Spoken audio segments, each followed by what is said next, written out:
Buenas amigas y amigos, gracias por estar con nosotros en su programa Tras la Posverdad.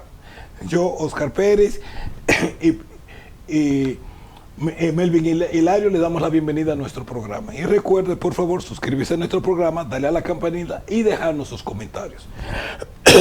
Perdón. Todos han oído con bastante insistencia la negación de Rusia de renovar el acuerdo de exportación de granos, básicamente trigo, de Ucrania hacia el mercado de alimentos. Y se está culpando a Rusia de ser el culpable de un posible incremento, ya sea del 4% de los alimentos, que perjudicará mayoritariamente a los países pobres. Y si usted oye las noticias de la prensa occidental, ese es básicamente el tema. Rusia se niega a renovar el acuerdo de exportación del trigo y granos ucranianos. Bueno, la pregunta es la siguiente: ¿por qué? ¿Cuáles son las razones que los rusos dan por negarse a renovar el acuerdo? Y lo primero es que el primero nunca se cumplió, con lo cual realmente, señores, los rusos tienen razón.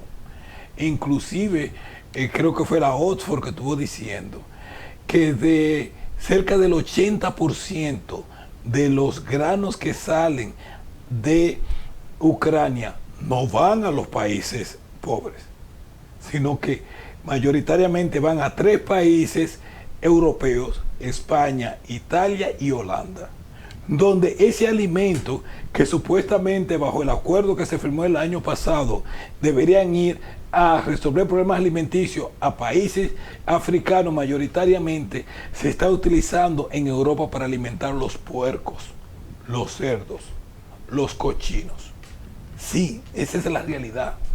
La mayor parte de ese alimento va a esos países que lo usan no para alimentar a la gente, sino para alimento para los puercos, mayoritariamente. O sea, que esos periodistas y medios de comunicación que se están jalando ahora mismo la ropa, culpando a los rusos de ser los criminales que están condenando al tercer mundo a pasar hambre, realmente se olvidan decirlo, que del 70 al 80% de ese alimento va a los países europeos y lo usan mayoritariamente para alimentar los animales, específicamente los cerdos.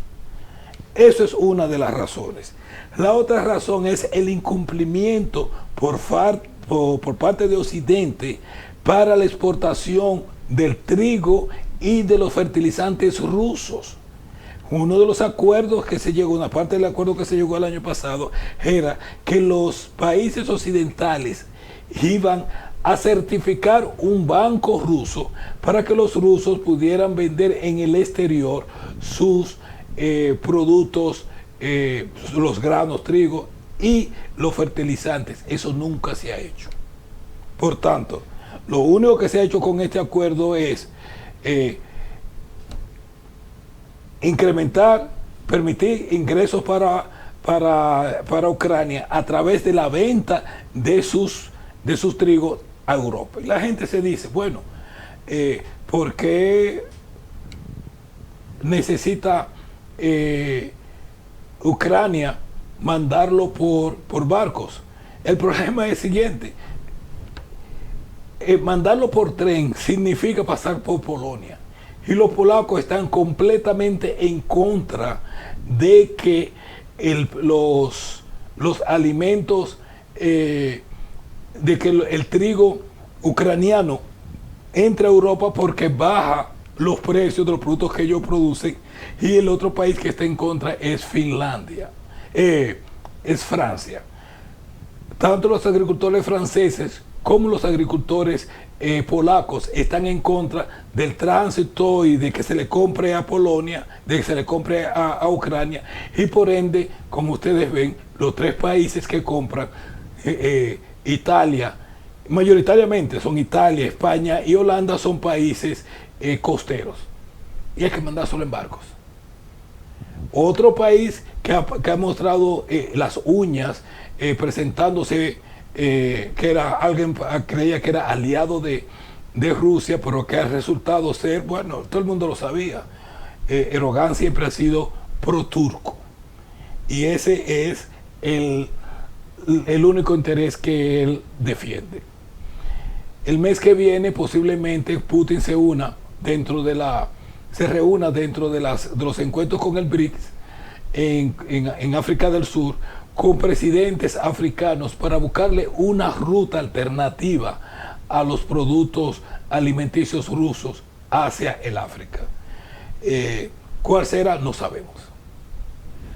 Habría que preguntarse si lo van a hacer por el Báltico o lo van a hacer a través de un tercer país que sea costero, no sabemos. La realidad es la siguiente, es que Rusia no va a renovar el acuerdo y se ha dibujado en Occidente como que Rusia es de que la intención de Rusia es crear una crisis alimenticia para perjudicar a los países del tercer mundo. Otra noticia que ya ni siquiera los medios de comunicación occidentales pueden ocultar es el fracaso de la llamada contraofensiva ucraniana. Inclusive el propio presidente de los Estados Unidos tuvo que reconocer que ellos se le está acabando las municiones para darle a Ucrania. ¿Significa eso que los Estados Unidos no tienen municiones? No. Significa eso que la cantidad de municiones necesarias para un país en caso de que tenga que ir a la guerra ha cambiado. Por ejemplo, en el caso de los Estados Unidos se calculaba la cantidad de municiones que se necesitaba en función de lo que ha sido las guerras últimas de los Estados Unidos. Y para dar un ejemplo es lo siguiente: durante la primera guerra del Golfo, los Estados Unidos disparó durante toda la campaña 60,000 piezas de artillería. Esa es la misma cantidad que tira Rusia en un día en el frente de guerra de Ucrania, y menos de un mes de lo que tira Ucrania. Ucrania ahora están diciendo que está tirando 1,000 piezas de artillería al día, pero realmente el promedio era de alrededor de 6,000 a 7,000 por día. Ucrania ha sido incapaz de avanzar. Todos los pronósticos y los anuncios que se hicieron aquí en Occidente, tanto específicamente en Estados Unidos y en Inglaterra, era que iba a haber una especie de furia de avance de Ucrania, que iba a romper el frente, la línea de defensa rusa por la mitad, iba a llegar hasta el mar de Azov, y desde ahí iban a dividirse, una para arropar a las tropas rusas, que se iban a salir espantadas, que era lo que se esperaba, iban a salir espantadas, corriendo, y donde ellos iban a rodear a los rusos. Uno le iban a sacar de Crimea y la otra le iban a sacar del Donbass. 7 semanas después, los ucranianos no han salido capaces de salir de la línea gris o de la zona gris. La zona gris es el espacio entre los dos frentes de batalla, lo que significa que los ucranianos han sido incapaces de llegar a la primera línea de defensa de las 3 o 4 que ha creado Rusia. Y de acuerdo al propio New York Times, los ucranianos perdieron en esta ofensiva del 20 al 25% de todo el armamento que ponían en el teatro de la guerra diario. Y de acuerdo al propio New York Times, las cosas han mejorado porque solamente están perdiendo el 10%. Increíble. Una de las preguntas que se está preguntando al mundo es cómo es posible que Rusia ha sido capaz, con un presupuesto de 60,000 millones de dólares, producir suficiente e inclusive más municiones de artillería que toda Europa junta. Si tomamos en cuenta que el presupuesto de los Estados Unidos para el año pasado fue de 840,000 millones de dólares, el de Rusia fue de 60,000. O sea, estamos hablando de casi 15 veces mayor el presupuesto de los Estados Unidos como que el de Rusia. Y la pregunta, ¿cómo eso es posible?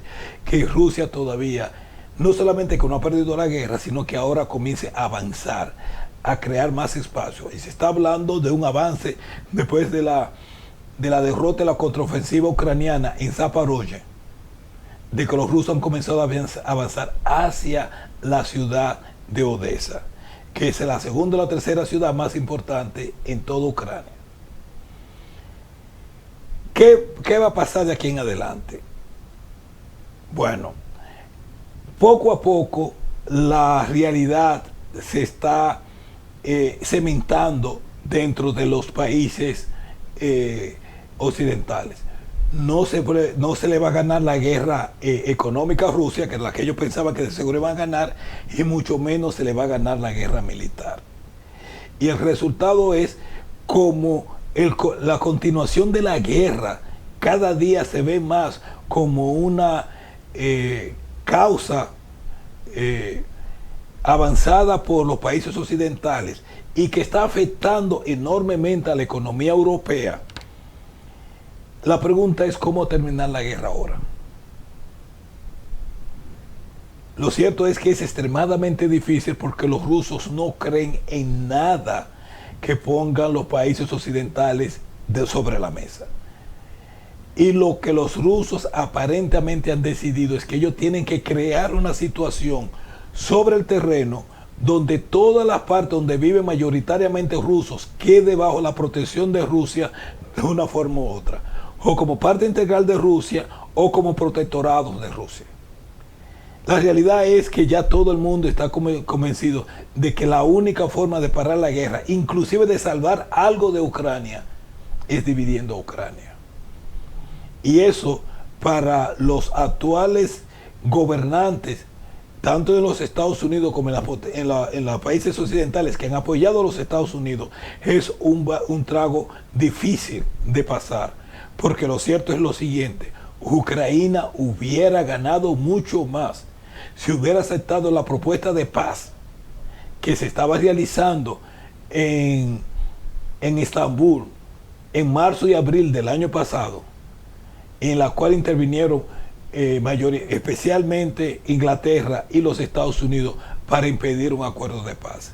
En Ucrania se va a ver en la obligación de tener que aceptar una paz mucho más negativa, con mucho peores condiciones para ellos que las que ellos tenían en la mano en las negociaciones en Estambul el año pasado. Gracias por su atención, por estar con nosotros, y recuerde por favor suscribirse a nuestro programa y recomendárselo a sus amigos y familiares. Gracias por su atención y hasta la próxima.